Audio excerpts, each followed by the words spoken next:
সারা দেশে আলাদা সড়ক দুর্ঘটনায় স্কুল ছাত্রীসহ অন্তত 10 জন নিহত হয়েছেন। গোপালগঞ্জে ট্রাক বাসের মুখোমুখি সংঘর্ষে নারী সহ 3 জন নিহত হয়। দুপুরে গোপালগঞ্জ টেকেরহাট আঞ্চলিক মহাসড়কের বৌলতলী এলাকায় এই দুর্ঘটনা ঘটে। ভোরে চাঁপাইনবাবগঞ্জে নির্মাণাধীন কালভার্টে পড়ে মোটরসাইকেল আরোহী 2 যুবক নিহত হন। ভোরে শিবগঞ্জের মুসলিমপুরে এই দুর্ঘটনা ঘটে। তারা দুজনেই ট্রাকের শ্রমিক।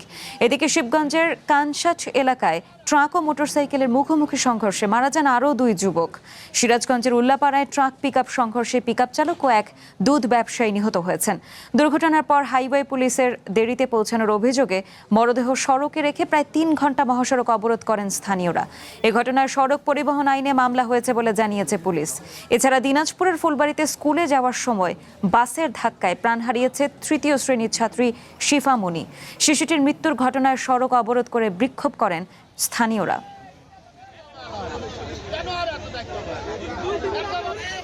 নগদ নিয়ে এলো হার না মানা হার অফার। সর্বনিম্ন 10,000 টাকা রেমিটেন্স নগদে পাঠালে থাকছে স্বর্ণের হার জেতার সুযোগ।